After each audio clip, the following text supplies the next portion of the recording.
సంకీర్ణ ప్రభుత్వంలో ఉన్నాం, దీనికి మేము విజయంగా భావిస్తున్నట్టుగా వాళ్ళు భావిస్తున్నారు. ఎస్, మనతో పాటుగా ఎకనామిస్ట్ పాపారావు గారు జాయిన్ అవుతున్నారు. ఎస్ పాపారావు గారు, సో యూనియన్ బడ్జెట్ చూసే ఉంటారు, ఎట్లా అనిపించింది? తో రీసెట్ అయింది. 10 సంవత్సరాల తర్వాత మళ్ళీ దిద్దుబాటు బడ్జెట్ ఇది. 10 సంవత్సరాలు చేసినటువంటి తప్పుల్ని కరెక్ట్ చేసుకున్న బడ్జెట్. పాపారావు గారు అంత పెద్ద మాట అనేసారు, దిద్దుబాటు అంటున్నారు ఏకంగా. 10 సంవత్సరాల పాటు ఎవరి కోసం పనిచేశారు వీళ్ళు? నిన్నగాక మొన్న ఇక్కడ ఒక పుస్తకం పేరు కూడా ఉంది, కొత్తగా వచ్చిన పుస్తకం, మన అందరికీ తెలిసిన విషయమే, కానీ శంకులో పోస్తే కానీ తీర్థం కాదన్నట్టు ఒక ఆయన పుస్తకం రాశాడు. గుజరాత్ మోడల్నే దేశవ్యాప్త మోడల్గా అమలు జరిపే ప్రయత్నం ఒకటి జరిగిందనేది. అసలు ఆ గుజరాత్ మోడల్లో జరిగింది ఏంటనే దాని మీద చెబుతా, గుజరాత్ మోడల్లో కార్పొరేట్ అనుకూలత, ధనికుల అనుకూలత తప్పితే పేదరిక నిర్మూలనకి కానీ హెల్త్ ఎడ్యుకేషన్ కానీ ఏమాత్రం శ్రద్ధ లేదు దాని పట్ల అనేది. అలాగే మెగా ప్రాజెక్ట్స్ పట్ల ఉన్నటువంటి మక్కువ ఇవన్నీ ప్రస్తావిస్తా, ఈ మెగా ప్రాజెక్ట్స్ పట్ల ఉన్న మక్కువ వల్ల క్యాపిటల్ ఇంటెన్సివ్ అంటే విపరీతంగా పెట్టుబడులు ఉంటాయి కానీ దానిలో ఉద్యోగాలు రావు. ఇట్లాంటి పరిశ్రమలు ప్రోత్సహిస్తారవటం వల్ల ఓవరాల్గా గత 10 సంవత్సరాల కాలంలో నిరుద్యోగం భారీగా పెరిగిపోయిందని ఇది చెప్పాడు. అలాగే వ్యవసాయ రంగంలో వీళ్ళు చేసినటువంటి నిర్వాకాల వల్ల మీరు చూస్తే కనుక రైతులు ఢిల్లీని చుట్టుముట్టి ఓ పెద్ద ఉద్యమం నడిపి మూడు నల్ల చట్టాలకు వ్యతిరేకంగా ఆ రోజు పోరాడితే ఆఖరికి మోడీ గారు బహుశా నాకు తెలిసిన సందర్భం అది ఒకటే ఆయన సారీ చెప్పాల్సిన స్థితి. కాబట్టి ఈ సందర్భంలో ధరల పెరుగుదల మనందరికీ తెలిసిందే. గత 2 సంవత్సరాల కాలంలో 97% ధరలు పెరిగినాయి అనేది ఎకనామిక్ సర్వే కూడా ప్రస్తావించిందంటే ఆల్మోస్ట్ డబల్ అయిన ధరలని. సరే, ఇప్పుడు ఏదో తగ్గింది ధర, ద్రవ్యోల్బణం 3 ఏదో చిల్లర చెప్తున్నారు, కానీ పెరిగిన ధరలు ఇంకా తగ్గలేదు కదా, చాలా వరకు అలాగే ఉన్నాయి, కొన్నింటిలో మార్పులు జరిగిన. కాబట్టి ప్రజలు ఈరోజు సతమతం అవుతున్నటువంటి స్థితి కేవలం కొద్దిపాటి మంది కార్పొరేట్లకి. మోడీ గారు గుజరాత్ నుంచి ఢిల్లీ వెళ్ళిన తర్వాత అదే మోడల్ పెట్టుకొని ఒక 1/2 మంది మెగా కార్పొరేట్లకి, లేకపోతే మెగా ప్రాజెక్టులు అమలు జరిపే పెద్ద కార్పొరేట్లకి వాళ్ళకి అండగా నిలబడి దేశంలో మొత్తం సంపద మొత్తం జనసామాన్యం నుంచి కార్పొరేట్లకు డైరెక్ట్ చేయబడినటువంటి స్థితి, వాళ్ళ కాకుల్ని కొట్టి గద్దలకేసినటువంటి స్థితి ఇన్నాళ్ళు నడిచింది. బహుశా ఈ బడ్జెట్లో 240 సీట్లు ఇచ్చి దేశ ప్రజానికం ఒక వార్నింగ్ ఇవ్వటం వల్ల రెండేపులా 2 కర్రలు పెట్టి ఓ పక్కన తెలుగుదేశాన్ని, ఓ పక్కన నితీష్ని, వాళ్ళిద్దరి మీదే నిలబడండి. వాళ్ళిద్దరే కాదు, ఇంకా మాటకు వస్తే మహారాష్ట్రలో ఉన్నటువంటి చిన్న చితక వాళ్ళంతా పార్టీలు, అజిత్ పవార్ అండ్ షిండే.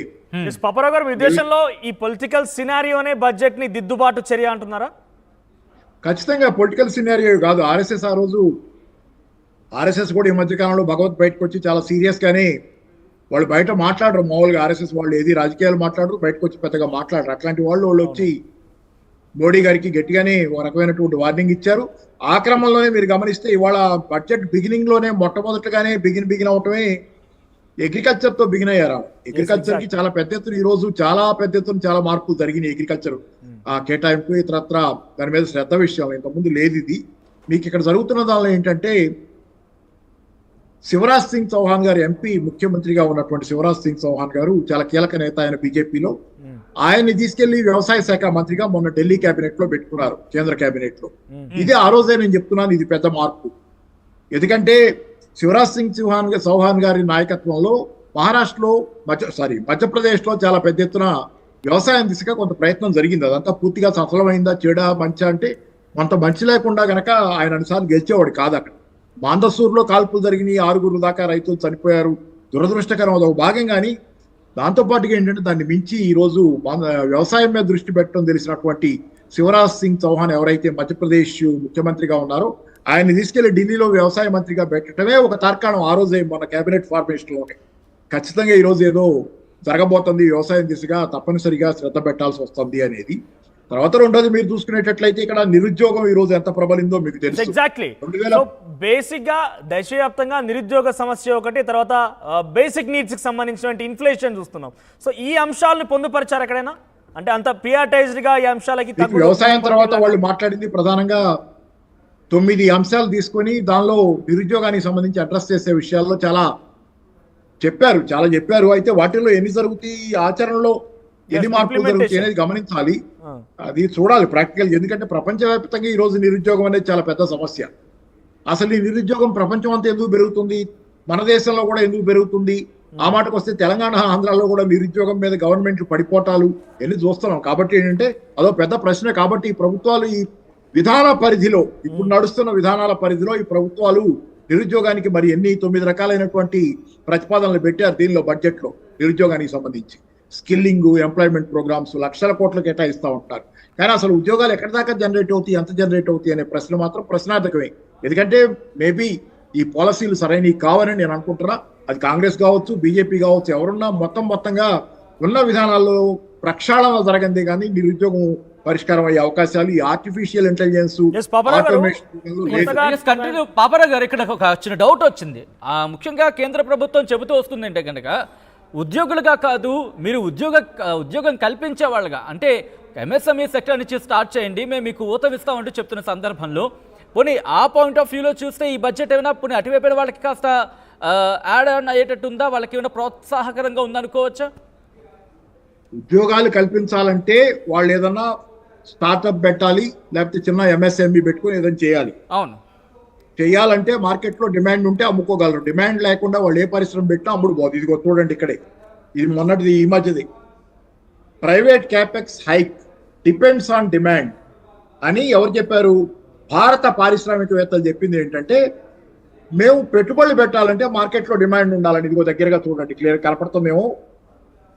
ఇది ఫైనాన్షియల్ ఎక్స్ప్రెస్ లో, అంటే వాళ్ళు నెత్తి నోరు కొట్టుకొని చెబుతున్నారు పారిశ్రామికవేత్తలు కూడా. ఆ మధ్య కాలంలో స్టేట్ బ్యాంక్ చైర్మన్ ఆయన కూడా, అంత ముందు వేరే ఆయన కూడా డిమాండ్ లేదు ఇక్కడ, మార్కెట్ లో డిమాండ్ లేకుండా పారిశ్రామికవేత్తలు పెట్టుబడులు పెట్టరు అన్నాడు. కాబట్టి ఏంటంటే ఎవరు పెట్టుబడి పెట్టాలన్నా మార్కెట్ లో డిమాండ్ ఉండాలి. నేను ఉద్యోగాలు కల్పించాలని బయలుదేరి ఈ రోజు నాకు ఉద్యోగం అక్కర్లా, నేనే కల్పిస్తా 10 మందికి బయలుదేరితే మార్కెట్ లో నేను తయారు చేస్తే కొనేవాళ్ళు ఉండాలి కదా, జనాల దగ్గర డబ్బులు ఉండాలి కదా, అది లేదు. కాబట్టి తలకిందులుగా నడుస్తుంది ఆర్థిక వ్యవస్థ. ఇప్పటికీ మరి ఇంతగా నెత్తి మోరు కొట్టుకొని పారిశ్రామికవేత్తలు డిమాండ్ పెంచండు, జనాల చేతిలో డబ్బులు ఉండాలో, ఉద్యోగాలు ఉండాలో వాళ్ళకి, అప్పుడే కొంటారని చెబుతుంటే కూడా రెండో పక్కన ఇంకా కార్పొరేట్లకు రాయితీలు ఇస్తే వాళ్ళు కొత్తగా పెట్టుబడులు పెడతారని చెప్పి పిచ్చి సిద్ధాంతాలు పట్టుకొని వేలాడుతుంది మోడీ ప్రభుత్వం. ఎగ్జాక్ట్లీ పాపారావు గారు, దానికి సంబంధించి కూడా స్కిల్ డెవలప్మెంట్ కోసం మేము ప్రత్యేక చొరవ తీసుకుంటాము. దేశవ్యాప్తంగా 1000 యూనివర్సిటీస్ కూడా. ఒకసారి పాపారావు గారు హోల్డ్లో ఉండండి. రాహుల్ గాంధీ రైట్, విజువల్స్ మీరు చూస్తున్నారు. బడ్జెట్ సమావేశాలకు సంబంధించి రాహుల్ గాంధీ బహుశా రియాక్ట్ అయ్యే అవకాశం ఉంది. రాహుల్ గాంధీకి సంబంధించి విజువల్స్ మీరు చూస్తున్నారు. బడ్జెట్ మీద ఆయన ఏం మాట్లాడబోతున్నారు, బడ్జెట్ సందర్భంలో అవును బడ్జెట్ కి సంబంధించి రాహుల్ గాంధీ రియాక్ట్ అయ్యే అవకాశాలు కనిపిస్తున్నాయి. బడ్జెట్ మీద ఫినాన్స్, అవును కేంద్ర ఆర్థిక బడ్జెట్ ని ప్రవేశపెట్టింది ప్రభుత్వం. ఈ నేపథ్యంలో ఆయన బహుశా కాసేపటి తర్వాత మాట్లాడే అవకాశం కనిపిస్తోంది. ఈ నేపథ్యంలో మనతో పాటు ఇటు ఆర్థిక రంగ నిపుణులు, విశ్లేషకులు, బిజినెస్ అనలిస్ట్ పాపారావు కూడా కంటిన్యూ అవుతున్నారు. పాపారావు గారు, ఎగ్జాక్ట్ గా నేను చెప్పినట్టుగా స్కిల్ డెవలప్మెంట్ కోసం కూడా సుమారుగా పద్దులో పొందుపరిచిన అంశం ఏంటంటే సుమారుగా 1000 ట్రైనింగ్ ఇన్స్టిట్యూషన్స్ ప్రారంభిస్తాము, దాని ద్వారా లోన్స్ కూడా కేటాయిస్తాము. దీంతో ఏటా 25,000 మంది విద్యార్థులకి స్కిల్తో పాటుగా ఎంఎస్ఎంఈల కోసం కావచ్చు, రకరకాల వాటి కోసం మేము లోన్స్ కూడా ఇస్తామన్నట్టుగా చెప్పారు. సో ఇది ఎంత మేరకు ఇంప్లిమెంట్ అయ్యే అవకాశం ఉంది? దాని ద్వారా నేను ఇందాక చెప్పిందే సార్, మీరు స్కిల్ డెవలప్మెంట్ అంటే చేయండి, మంచిదే. స్కిల్ డెవలప్మెంట్ ఆల్మోస్ట్ నిన్న ఎకనామిక్ సర్వే ప్రకారం అనుకుంటా 50% యూత్ కి అసలు ఏ స్కిల్స్ లేవని ఒకటి వచ్చింది డేటా. ఏదేమైనా కానీ ఏంటంటే స్కిల్ డెవలప్మెంట్ చేయండి, కానీ స్కిల్ డెవలప్మెంట్ చేసినా మీరు ఏం చేసినా, వాళ్ళకి లోన్స్ ఇచ్చినా, వాళ్ళు పెట్టుబడి పెట్టినా, మార్కెట్ లో కొనేవాళ్ళు లేకపోతే వాళ్ళు ఎందుకు పెడతారు? మళ్ళీ అది కూడా పోతే మూసేసుకుని వస్తారు. అనుభవం లేక వాళ్ళు మార్కెట్ చూసుకోకుండా పెట్టుబడులు పెడితే ఆ స్టార్టప్లు మూతలు పడతాయి. ఈ రోజు ఆల్రెడీ జరుగుతుంది ఏంటి, ఎన్ని స్టార్టప్లు మూతపడుతున్నాయి, ఎంత సంక్షోభం ఉంది స్టార్టప్ లో. నాకు తెలిసి లాస్ట్ ఇయర్ రోజుకి 42 ఉద్యోగాలు పోతున్నాయి స్టార్టప్స్ లో రోజుకి 40 పైన ఉద్యోగాలు పోతున్నాయి. పోయిన సంవత్సరమే స్టార్టప్స్ మూతపడుతున్నాయి. కానీ ఏంటంటే అది కాదు దారి. మీకు జనాల చేతిలో కొనుగోలు శక్తి ఉండాలి. ముఖ్యంగా ఏంటంటే ఈ దేశం రైతాంగ దేశం. గ్రామీణ ప్రాంతాల్లో తీవ్ర వ్యవసాయ సంక్షోభం ఉంది. గ్రామీణ ప్రాంతాల్లో ఈ రోజు ప్రజల కొనుగోలు శక్తి, వినియోగం బాగా తగ్గినాయి. దానివల్లే ఈ రోజు ఎఫ్ఎంసీజీ కంపెనీలు, ఫాస్ట్ మూవింగ్ కన్స్యూమర్ కంపెనీలు, ఈ సబ్బులు కానీ బిస్కెట్లు కానీ అమ్మే చిన్న ప్యాకెట్లు అమ్మే కంపెనీలు అన్నిటి అమ్మకాలు కుదేలై ఉన్నాయి. ఇవన్నీ కోలుకోవాలంటే పోనీ నగర ప్రాంతాలు కాసేపు పక్కన పెట్టినా, గ్రామీణ ప్రాంతాల్లో you have to do something. వాళ్ళకి జాతీయ ఉపాధి హామీ పథకం ఉంది, దాన్ని నిర్వీర్యం చేశారు. దాన్ని మళ్ళీ బలోపేతం చేయాలి. దాన్ని బలోపేతం చేయకుండా గ్రామీణ ప్రాంతాల్లో కూలీలకి కొనుగోలు శక్తి ఉండదు. రైతులు ఎంత ఉన్నారో వాళ్ళకంటే ఎక్కువ కూలీలు ఉంటారు గ్రామీణ ప్రాంతాల్లో. అలాగే రైతాంగానికి చేయాల్సింది కూడా ఈ రోజు ఎంఎస్పీ అడుగుతున్నారు రైతాంగం. ఎంఎస్పి చేస్తారా, ఏం చేస్తారా? రైతుకు వ్యవసాయం లాభసాటి కావాలి. ఎగ్జాక్ట్గా రైతు బాబురావు గారు వ్యవసాయం- ఇన్ డీటెయిల్ గా మనం మాట్లాడుకుందాం. ఒక్క వర్డ్ లో ఈ బడ్జెట్ పట్ల సామాన్య మధ్యతరగతి యొక్క జీవితాలు ఏ రకంగా ఉండబోతుంది, మనకి ఏ రకంగా లబ్ధి చేకూరబోతుంది ఒక మాటలో చెప్పాలంటే? అంటే మధ్యతరగతికి ట్యాక్స్ ఉద్యోగస్తులకు అందులో ఆ ట్యాక్స్ రాయితీలు ఇచ్చారు. అది ఎంత 17,500 దాకా మాత్రమే కేవలం తలకి ఒక ఉద్యోగస్తుడికి ప్రయోజనం చేకూరుద్ది. 3 లక్షల దాకా నో ట్యాక్స్ అన్నారు, జీరో ట్యాక్స్. 3 to 5 lakhs అనుకుంటా, 7 lakhs ఏదో 7 lakhs ఏమో, అది 5% అన్నారు. సరే, ఏదేమైనా ఇవన్నీ ఏంటంటే కన్నీటి తుడుపులే. అవన్నీ రాడికల్ చర్యలు ఏమి కాదు. వాళ్ళ దగ్గర డబ్బులు విపరీతంగా బాగా మిగిలి ఖర్చు పెట్టుకోవడానికి అవకాశాలు ఉండేది. మధ్యతరగతి జీవితం అయితే ఈ మధ్య బాగా చితికిపోయింది. మధ్యతరగతి వాళ్ళు అప్పుల పాలయ్యారు.